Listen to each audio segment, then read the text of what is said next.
Now the topic that I'll be discussing is design of flexible payments, and this is as per IRC 37/2018. Now yesterday, like your ma'am said that they have specifically requested to include these two, design of flexible payments and design of rigid payments for high volume roads. So it is based on the specific request of MPRRDA that these two topics has been incorporated in the training schedule. So IRC 37 we normally use for the design of high volume roads. कल हमने देखा था कि IRC SP 72 से हम design करते हैं वो पेमेंट्स को जहाँ पे ट्रैफिक 2 MSA से कम होता है. अगर ट्रैफिक आपका 2 MSA से ज़्यादा है तो आपको IRC 37 यूज़ करना पड़ेगा. It is only an extension of what we did yesterday. थोड़ा सा डिटेल्ड एनालिसिस हम लोग करते हैं, बहुत सारी कैलकुलेशंस बढ़ जाती हैं, तो I will discuss all those issues. Sir ये कितने भी MS, 2 MSA के ऊपर कितना भी MSA, आपका एक डिज़ाइन लाइफ है. डिज़ाइन लाइफ में 200, 300, 400 MSA जो भी आता है आप उसके लिए डिज़ाइन कर सकते हो. It is more than 2 MSA. So type of pavements we know this, skip all this. So these were the various design guidelines. This list कल भी आपने देखा, तो आज जो मेरा प्रेजेंटेशन में फोकस रहेगा दैट विल बी IRC 37 2018 पे.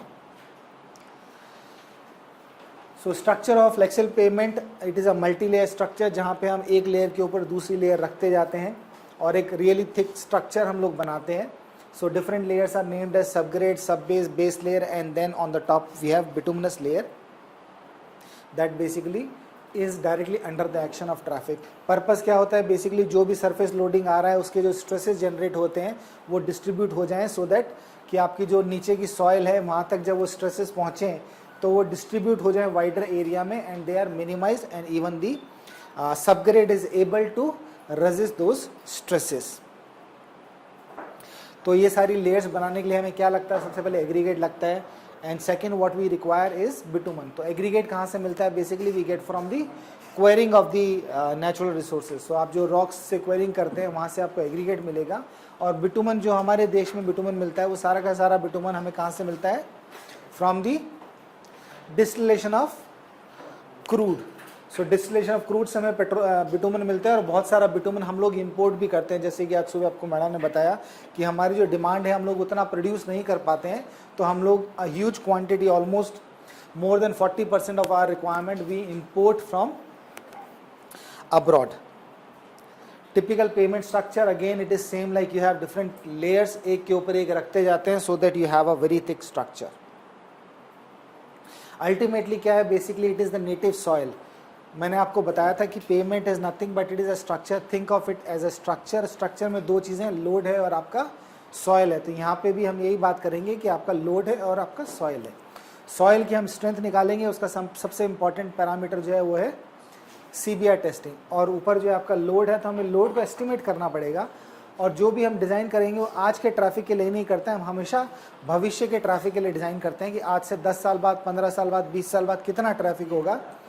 तो वो प्रोजेक्शन करना और उसको एस्टिमेट करना थोड़ा सा हमें चेक करना पड़ेगा. उसकी कुछ कैलकुलेशंस हैं, वो सब हम लोग देखेंगे. So ultimately it is a native soil which really supports the load, and this is by John McAdam who started the McAdam form of construction. So ultimately you need to design a pavement thick enough so that whatever stresses are coming from the top they should be distributed. और अगर आपकी pavement बहुत thin होगी तो because of the strains that are generated on the pavement may fail because of the fatigue failure. तो आपको pavement की एक particular thickness चाहिए so that the pavement remains safe during the entire design life.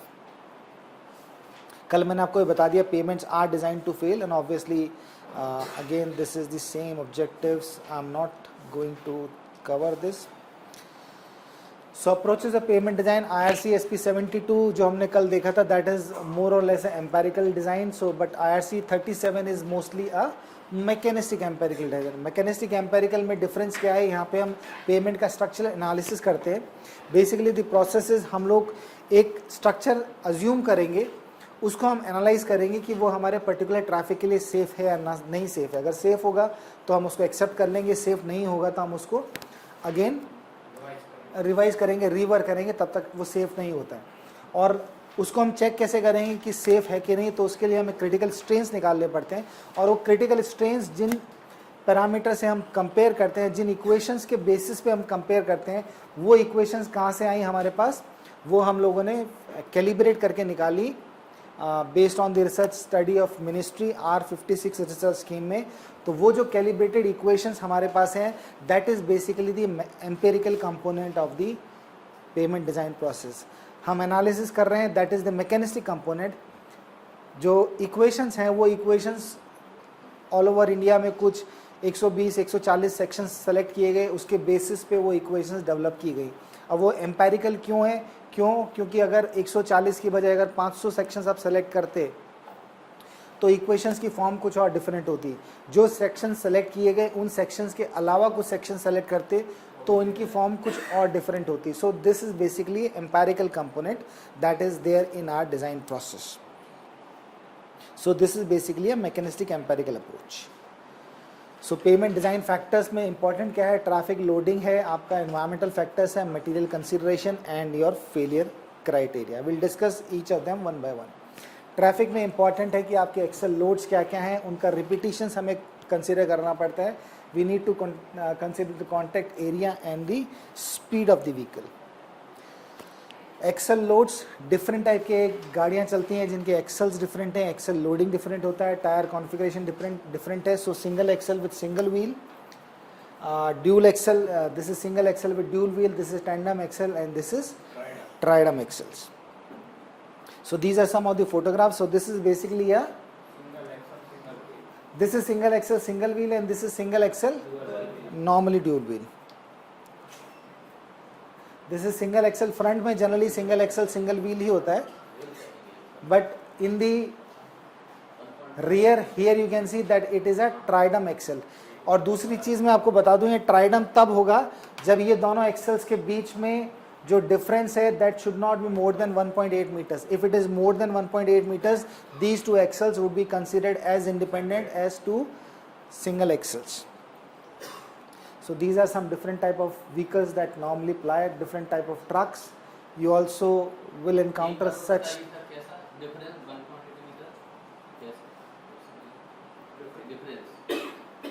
इनके बीच में जो distance है, if this distance is between them is more than 1.8 meters, so वो independent act करेंगे. We'll consider them as two single axles, not as a tandem axle. उसमें overlapping नहीं होता है जो उनका stress distribution है, so we consider them to be acting as independent, है ना. और क्योंकि अगर बहुत ज़्यादा spaced apart हैं तो वो they will be independently acting. Tandem तब होगा जब less than it is 1.8 meters.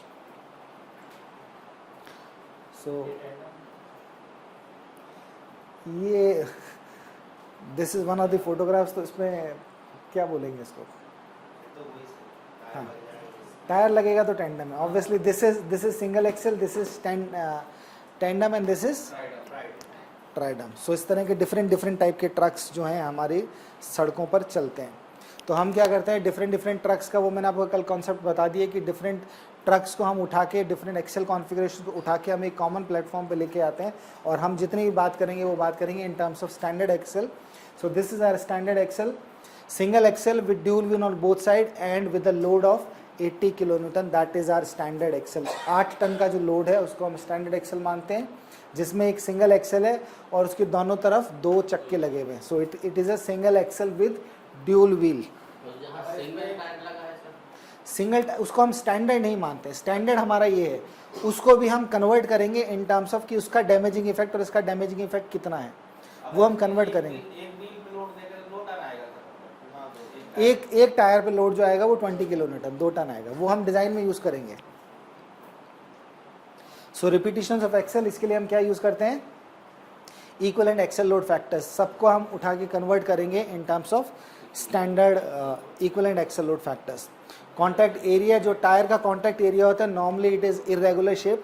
बहुत सारी किताबों में दिया है कि it can be like elliptical shape also, but normally it is not elliptical. But हम for the purpose of pavement design we assume this contact area between the tyre surface and the pavement to be circular contact area, so that we'll be able to compute the contact radius, load divided by pressure. So this will give you the area of radius of contact. अब एक थोड़ी सी interesting चीज़ है कि अगर आप IIT-PAVE software देखेंगे, I will show you what IIT-PAVE software से जो हम एनालिसिस करते हैं उसमें जो हमें चाहिए होता है वो अगर आप देखेंगे तो उसमें इनपुट हमको मांगता है, वो मांगता है टायर प्रेशर, लेकिन हमें जो एक्चुअली चाहिए वो कॉन्टैक्ट प्रेशर चाहिए. तो हर टायर का कॉन्टैक्ट प्रेशर डिफरेंट होगा. तो दो सिचुएशन हो सकती हैं wherein you can have be the tyre is either in the low pressure और it can be having a higher pressure. अगर ये सिचुएशन होगी तो इस केस में क्या होता है कि आपकी जो वॉल ऑफ द टायर है दैट इज इन कंप्रेशन, और इस केस में contact pressure would be greater than tyre pressure, because आप अगर एक्शन रिएक्शन लगाओगे तो क्या होगा, contact pressure is equal to tyre pressure plus wall tension. So contact pressure is more than tyre pressure. और दूसरे केस में क्या है, contact pressure is equal to contact pressure plus wall tension, that will be equal to tire pressure. So contact pressure is less than tire pressure in this case. And in majority of the cases अगर आप जो commercial vehicles देखेंगे they tend to have this situation. उनका tyre जो होता है basically जो walls of the tires in case of commercial vehicles they are mostly in tension. So for this reason if we are assuming tire pressure in place of contact pressure we are on the safer side. और दूसरा obviously vehicle speeds, low speed moving vehicle is more dangerous to a pavement because it will be damaging the pavement for a longer duration. अगर एक truck है, जो एक truck अगर 60 की speed से 70 की स्पीड से जा रहा है तो वो किसी भी पर्टिकुलर इंस्टेंट ऑफ टाइम पे किसी भी पर्टिकुलर लोकेशन पे बहुत कम ड्यूरेशन के लिए स्ट्रेस अप्लाई करेगा. उसके कंपैरिजन में अगर एक स्लो मूविंग व्हीकल है और उसी रोड से जाएगा तो that will be more damaging to the pavement compare to a fast moving vehicle. जो मटेरियल्स होते हैं हमारे जो पेमेंट में हम डिफरेंट लेयर्स में यूज़ करते हैं, they are basically bituminous materials and granular materials. Bituminous material temperature से अफेक्ट होते हैं और जो ग्रैनुलर मटेरियल्स हैं they are basically affected by the variation of moisture. ठीक है, ठीक है. सो नाउ हम पेमेंट डिज़ाइन की बात करें तो हमारा जो इंडियन पेमेंट डिज़ाइन गाइडलाइंस है they are basically based on the multi layer elastic theory. अब कुछ अजम्पशंस हैं जो मल्टी लेयर इलास्टिक थ्योरी में ऑलरेडी इम्प्लाइड हैं. वो बोलते हैं कि जो मटेरियल्स हैं वो आप मानेंगे कि होमोजीनियस हैं. जो हम मान के चलते हैं कि जो मटेरियल्स हैं the properties of each material they are homogeneous in nature, which is not true, not a reality. क्योंकि जो मटेरियल्स हैं हम जो यूज़ करते हैं in the construction process they are not homogeneous. But क्योंकि हम ये थ्योरी को अप्लाई करते हैं for the analysis of stress and strains in our pavement structure, so हमें जो भी उसके इनबिल्ट अजम्पशंस है वो मानने पड़ेंगे. So assumption is like the material properties are homogeneous, each layer has a finite thickness except the lower layer which is infinite in the lower direction. Each layer is isotropic. Isotropic का क्या मतलब है, it has same property in all orientations, X Y Z किसी भी direction में it has the same property. Full friction is developed between two layers. इसका क्या मतलब है, there are no shearing stresses. अगर एक लेयर के ऊपर दूसरी लेयर आपने रखी है means 100% bonding is there between the two layers. इनके बीच में कोई स्लिपिंग नहीं है which is again not a reality. इनके बीच में 100% ना तो बॉन्डिंग होती है ना 100% स्लिपिंग होती है. But this is one of the assumptions of multi layer elastic theory. Surface shearing forces are not present and the solutions, the stress solutions are characterized by two properties of the materials. क्योंकि हम material को homogeneous मानते हैं, हम मानते हैं they follow the Hooke's law. So each material can be defined by two properties. One is the Young's modulus and the other is the Poisson's ratio. So अगर आप IIT-PAVE को मैं दिखाऊंगा आपको तो उसमें जो इनपुट होगा that is also it requires you two inputs only. One is the material property, this modulus of each layer and the Poisson ratio of each layer. So now I'll come specifically to what is written in IRC 37. थोड़ी सी history बता दूं आपको how we have reached up to IRC 37 2018. So over the years what has happened? So this code was first published in 1970. 1970 was when the first time IRC 37 was introduced. That was the first time it was introduced for the design of payments for highways. Flexible payments for highways, and at that time it was basically in the empirical design stage. उसमें simple charts दिए हुए थे जिसके basis पे आपको design करना था, उसमें कुछ एनालिसिस इन्वॉल्व नहीं था. So it was basically based on the CBR of the soil and traffic and that too in terms of commercial vehicles per day. कुछ ईसल वीसल का कोई कॉन्सेप्ट नहीं था, it is only commercial vehicles. आप काउंट कीजिए और CBR लीजिए और सिंपल डिज़ाइन चार्ट से आप चेक कर लीजिए कि आपका कितना थिकनेस आएगा। देन 1984 में फर्स्ट रिवीजन आया जहाँ पे concept of ESALs was introduced in terms of 80 kilonewton for estimating the design traffic in terms of million standard axles। लेकिन उसमें भी डिज़ाइन चार्ट्स दिए थे and those design charts were up to a traffic of 30 ms से। तो अभी सोचें 1984 में उन लोगों ने काफ़ी दूर का सोचा कि 30 ms से तक उनके टाइम में ठीक था। आज 300-400 ms से होता है, पर उनके टाइम में it was good. In between क्या हुआ, फ्रॉम 1993 टू 1998 मिनिस्ट्री ने एक स्कीम लॉन्च किया था R56 research scheme, which was basically done by IIT Kharagpur with the coordinating agency, क्योंकि पहले मिनिस्ट्री बहुत सारी रिसर्च स्कीम कराती थी जो नेटवर्किंग के थ्रू होती थी। So CRA was also one of the partners, one of the participating institute. So R56 research scheme था जिसमें the main objective was to develop mechanistic empirical design method for Indian situation और Indian conditions. So they develop this mechanistic empirical design. So from 1984 से जब 2001 में code revise हुआ, उस time ये empirical से it converted to mechanistic empirical design. So that was a major shift. और उस टाइम उन्होंने जो कोड डेवलप किया था that was FPAVE, that was basically a DOS based system. तो डॉस बेस में अगर किसी ने, आप लोगों ने डॉस यूज़ किया है तो डॉस में बहुत सारी दिक्कतें होती है। उसमें अगर आप एंट्री करेंगे, कुछ भी डेटा आप डालते थे, आपको रिजल्ट देगा, कहीं पे भी गलती हो गया तो उसमें बैक जाने का कोई सिस्टम नहीं है ना। So it is not very user friendly, graphic interface नहीं होता उसमें।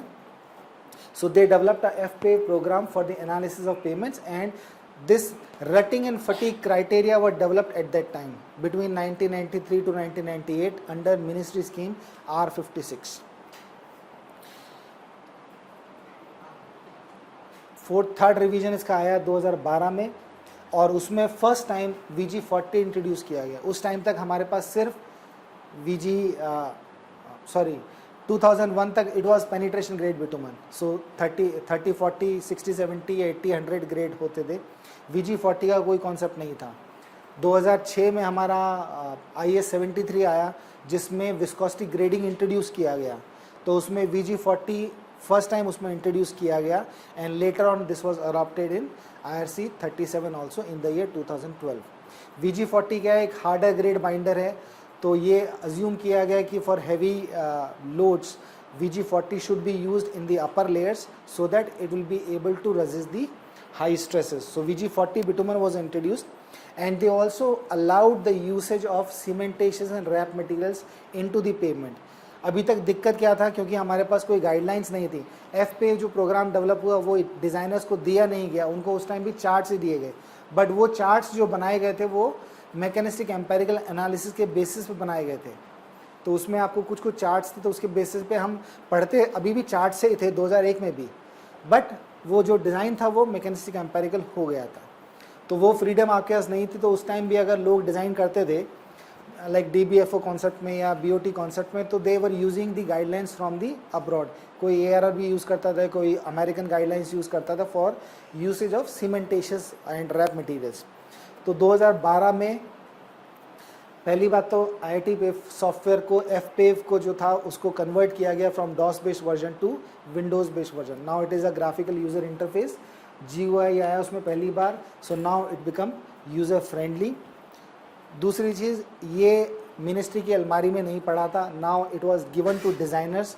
आप IRC 37 जब खरीदते थे तो उसके साथ ही आपको मिल रहा था, ठीक है। So now this is a tool in the hand of designers कि अभी वो किसी भी मटेरियल को लेके डिज़ाइन कर सकते हो, आप अपना कोई भी डिज़ाइन कर सकते हो, क्योंकि आपको अगर मटेरियल का प्रॉपर्टीज़ पता है, आप IIT पे रन करो and you can design your pavement as per your choice. It also introduce the concept of perpetual payments.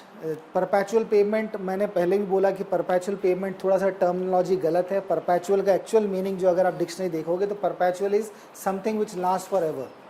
लेकिन कोई भी चीज़ हमेशा नहीं रहती, क्योंकि अमर कुछ भी नहीं होता। सर आ जाइए प्लीज़, क्योंकि there is nothing which actually is perpetual, और पेमेंट तो बिल्कुल नहीं है। So now they still they called it perpetual, but these are actually pavements with a very high design life.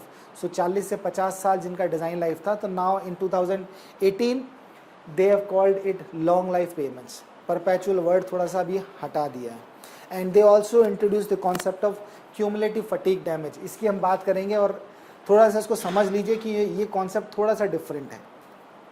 अगर आप सीमेंटेशियस लेयर्स यूज़ करते हैं, आप अगर CTSB CTB करते हैं, तो आपको डिज़ाइन में एक एडिशनल स्टेप करना पड़ता है। अगर पता नहीं आप लोग डिज़ाइन सेल में नहीं है और ऑब्वियसली रूरल रोड्स में नहीं होता है, बट हाईवेज़ में जब भी करते हैं अगर CTB यूज़ कर रहे हैं तो एक एडिशनल स्टेप, एक एडिशनल एक्सरसाइज बढ़ जाती है जिसको हम बोलते हैं क्यूमुलेटिव फटीग डैमेज। और अभी लेटेस्ट जो रिवीजन है 2018 जो है वो मोटा मोटा अगर आप समझें तो it is more or less similar to what is given in 2012। उससे बहुत ज़्यादा चेंज नहीं है, but it is simply a fine tuning of the parameters based on the feedback received. And they have also given the approach for stage construction, or they have given some revision in the VDA values of what was given in IRC 37. So why switch from 2001 to 2012? Very simple, क्योंकि उस time जो roads बनी they had very high rutting and bituminous layer, और code बोलता था कि जो rutting है that should be taken care by mixed design process, but that was not happening. And recommendation of VG30 or 60-70 grade of binder was okay in 2001, but since now the traffic increased tremendously and obviously temperatures also, so this was found to be not suitable. So for this reason in 2012 they introduced a new binder जो कि VG40 था, and heavy traffic has increased manifold. So जो IRC 37 2001 था उसमें जो design charts दिए गए थे वो अप टू 150 MSA तक ही थे। सो डिज़ाइनर के पास एक समस्या थी कि अगर ट्रैफिक 150 MSA से ज़्यादा है तो कोई भी डिज़ाइन चार्ट्स थे ही नहीं, and it was difficult to incorporate new and innovative materials in pavement design because आपके पास हाँ 60-70 is more or less it was VG30 close to VG30। So अभी अब तो पेनिट्रेशन ग्रेड मिलता नहीं है सर, बट जब ये ट्रांजिशन फेज था कि एकदम से 60-70 मिलता था, एकदम से इंट्रोड्यूस किया तो प्रॉपर्टीज 60-70 का more or less it was close to VG30। But अभी तो आजकल सारा जो है विस्कोसिटी ग्रेड और more towards we are moving towards this PG grading है ना।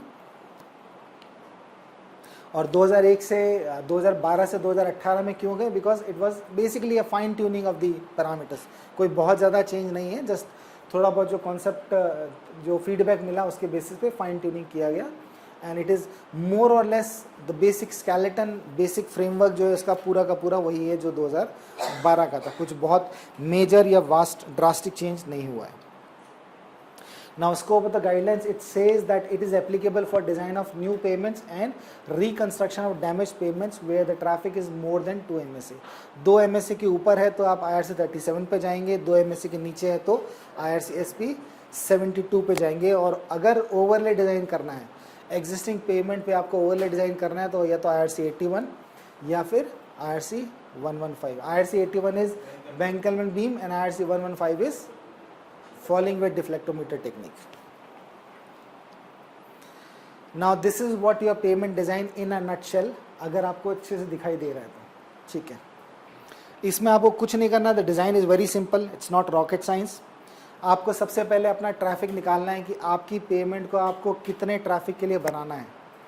You have to project the traffic based on your present traffic data. आपके पास आज जो ट्रैफिक है उसके बेसिस पे भविष्य में आपकी डिज़ाइन लाइफ जितनी है उसके लिए कितना ट्रैफिक आएगा, उसका कैलकुलेशन मैं आपको बताऊंगा। बट हमें सबसे पहला काम वो करना है कि हमें एक्सपेक्टेड ट्रैफिक, जिस ट्रैफिक के लिए मुझे पेमेंट को डिज़ाइन करना है वो कितना होगा, सबसे पहले मुझे वो एस्टिमेट करना है। दूसरा काम मैं करूँगा कि मैं एक पेमेंट स्ट्रक्चर को अज्यूम करूँगा, एक नंबर ऑफ लेयर्स 3-4 जो मुझे पता है पेमेंट में होती हैं, तो आई आइडेंटिफाई अ ट्रायल स्ट्रक्चर, और वो ट्रायल स्ट्रक्चर पे कितना ट्रैफिक अलाउड है, allowable traffic that the payment can sustain, वो मुझे निकालना है। सो एक तरफ है मेरा एक्सपेक्टेड ट्रैफिक, एक तरफ है मेरा allowable traffic. Now allowable traffic निकालने के लिए मुझे क्या करना पड़ेगा, मुझे ट्रांसफ़र फंक्शंस चाहिए। ट्रांसफ़र फंक्शंस बोलते हैं या हम परफॉर्मेंस मॉडल्स बोले, जो मैंने आपको बताया जो डेवलप हुए थे R56 रिसर्च स्कीम में which was done by IIT Kharagpur between 1993 to 1998, उसमें जो रटिंग एंड फटीग मॉडल्स जो बनाए गए थे, जिनको हम ट्रांसफर फंक्शंस, परफॉर्मेंस मॉडल्स, आप किसी भी नाम से बुलाएं, सो उसके बेसिस पे हम कंप्यूट करते हैं कि for that particular traffic what is the total strains कितना आएगा और वो कंपेरेबल होगा कि नहीं.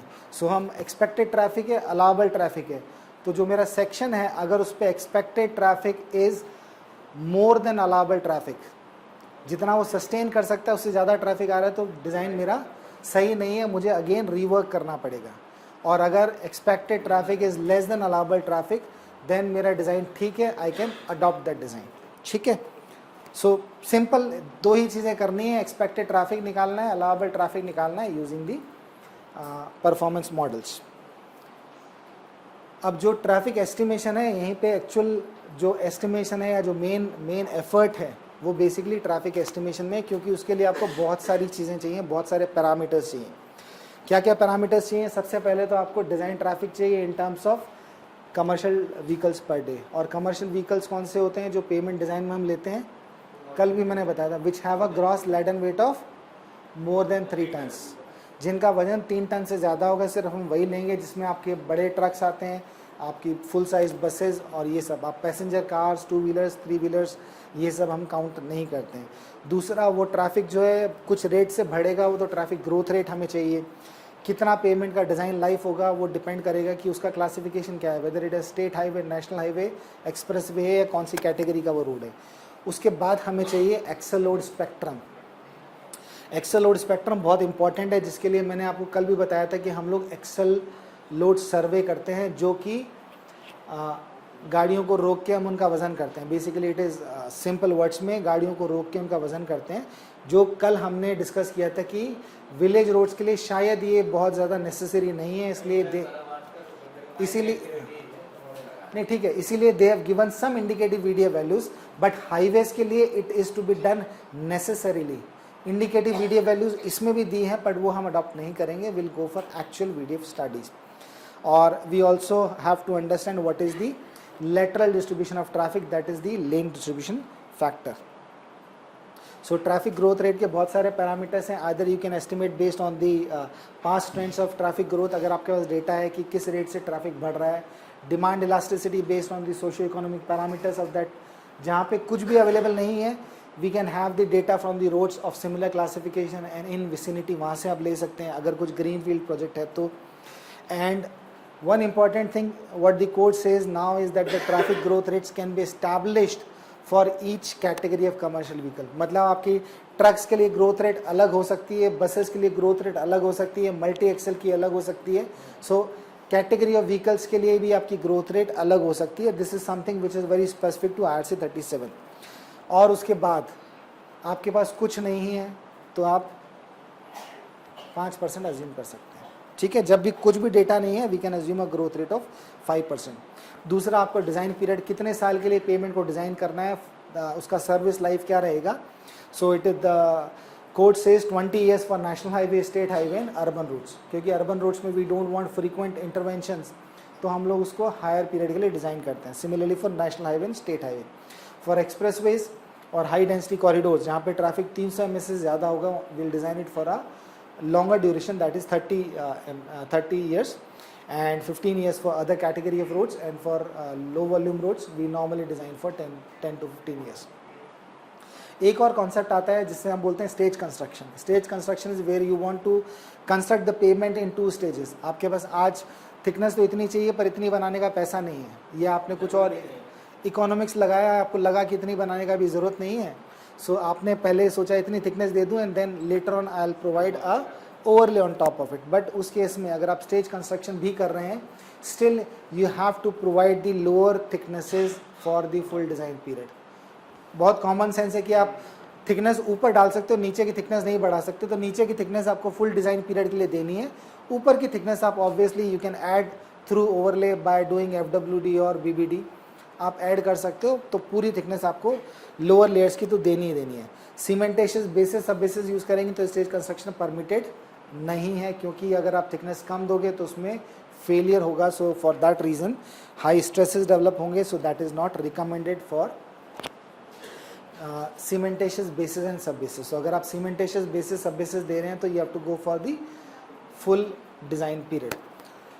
एक एग्जाम्पल है, अगर ट्रैफिक एस्टिमेशन आप कैसे करेंगे if you are going for stage construction. Suppose you are going for 2 stages, stage 1 and stage 2. So code बोलता है कि आप जब स्टेज 1 कंप्लीट कर लेंगे तो आपकी पेमेंट में कुछ ना कुछ लाइफ बची होनी चाहिए, है ना. एक कुछ स्ट्रेंथ होगी तो आप उसको इम्प्रूव कर सकते हो. अगर पेमेंट बिल्कुल फेल ही हो गई, you can not increase the strength. So it says that at least it should have 40% remaining life. 40% remaining life रहनी चाहिए. इसलिए हम क्या करते हैं, फॉर स्टेज 1 ट्रैफिक, जो भी ट्रैफिक है उसका आप 1.67 इज मीन्स उसका टोटल जो नंबर ऑफ रिपीटिशंस है उसको आप 0.6 से डिवाइड करेंगे तो आपको 1.67 फैक्टर मिलेगा. सो आपका जो अगर 20 साल के लिए आप डिज़ाइन कर रहे हो एंड योर स्टेज 1 इज से 10 years and stage 2 is also 10 years. So stage 1 में जो ट्रैफिक है आपका 10 साल का जो ट्रैफिक था उसको आप 1.67 से मल्टीप्लाई कर दीजिए. You estimate the traffic for stage 1 and you design your payment. And the requirement of stage 2 will be based on the structural condition after you complete your stage 1. So this is normally we do for stage construction. This is only applicable for granular bases and subbases, not for cementitious bases and subbases. अब मैं VDF की बात करूं तो VDF का जो concept आया that was basically from the Asho Road test which was done in Ohio from 1958 to 1961. And one of the major outcomes of this was the development of equivalency factors. ठीक है. So ये बहुत बड़ा study है. You can search on Google Asho Road test. You'll get lot of details on this. इसके basis पे जो concept आया that was equivalency factors. और उससे हम जो निकालते हैं that is basically the VDF factors. And this is basically the fourth power law जो हम यूज़ करते हैं, weight of vehicle divided by standard weight raised to power 4, जो मैंने आपको कल भी बताया था. Weight of axle divided by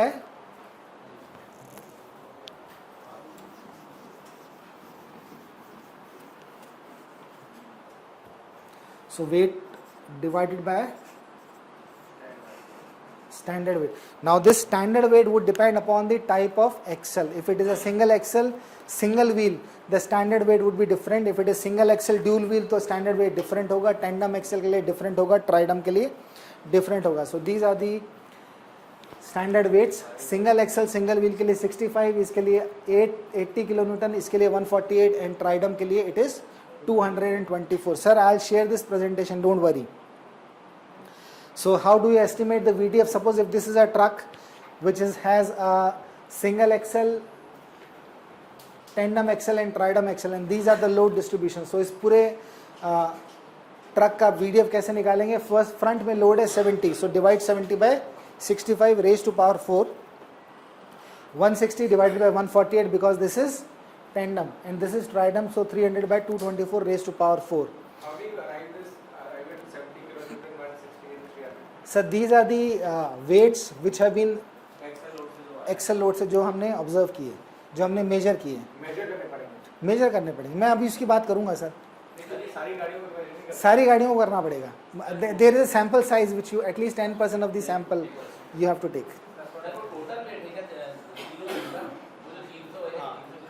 ये 300 इस एक्सेल पे है, ट्राइडम का. This is the weight of the tridem. ठीक है. सो ये टोटल लोडिंग है 5.95. आप बोलोगे सर ये तो फोटो दिखा दिया, ऐसा ट्रक होता है कि नहीं होता है? ऐसा ट्रक है. ठीक है ना. So this is single axle, this is tandem and this is tridem. ठीक है. So this is how we estimate the VDF for a single vehicle. और एक व्हीकल से नहीं काम चलेगा, हमें नंबर ऑफ व्हीकल्स को मेजर करना है, उसके बेसिस पे हम VDF निकालेंगे. आजकल क्योंकि ऑब्वियसली ट्रकिंग इंडस्ट्री में बहुत इनोवेशंस हो रहे हैं, वॉल्वो के और बड़े बड़े अच्छे अच्छे ट्रक्स आ रहे हैं. तो इंस्टेड ऑफ टेंडम में जो हम पीछे देख रहे थे कि आपके 8 चक्के होते हैं, उसकी जगह बहुत सारी गाड़ियों में पीछे सिर्फ 4 चक्के आते हैं, बट 2 एक्सेल्स. मतलब जो टेंडम में दोनों तरफ एक एक व्हील लगा हुआ है, तो उसको कंसिडर किया जाता है, will consider them to be as a single axle. Though they are tandem, 8 चक्के नहीं है, टेंडम में सिर्फ 4 चक्के हैं, तो हम उसको 2 सिंगल व्हील्स कंसिडर करेंगे, 2 सिंगल एक्सेल्स कंसिडर करेंगे. वो कोड ने स्पेसिफाई किया. और अगर इसी तरह सिंगल एक्सेल ट्राइडम एक्सेल है, single wheel on each side. अगर आपके 3 एक्सेल्स हैं, तीनों में सिंगल सिंगल व्हील है, but they are tridem, still will consider them to be single axles on 3 sides. So axle load survey करना बहुत important है in the case of national highway. and this should be carried out without any bias towards loaded and unloaded vehicle. Bias नहीं होगा इसका मतलब हम लोग एक random sample लेंगे, you take it very randomly, पहली गाड़ी ली, दूसरी चौथी ली, सातवीं ली, 10वीं ली, randomly you will stop vehicles and measure their weights. And the sample size, what the code says that if the traffic is less than 3000, you have to measure at least 20% of the vehicles. If it is 3000 to 6000, 15%, minimum 600 commercial vehicles, more than 6000, 10%, and minimum is 900 commercial vehicles per day. और ये 24 घंटे में हमें करना है, इतनी गाड़ियों को रोकना. I am not going to discuss more on this कि it is difficult task. So it is very good if you do it on a toll plaza. अगर कोई एग्जिस्टिंग रोड है, वहाँ पे कहीं एग्जिस्टिंग टोल प्लाजा है, बहुत सारे नए टोल प्लाजा पे they have this way in motion system available. If they share data with you, हमारे साथ नहीं शेयर करते वो, अगर वो आपके साथ शेयर करते हैं तो वो डेटा ले लीजिए, that is the most authentic data. Otherwise हम लोग जो करते हैं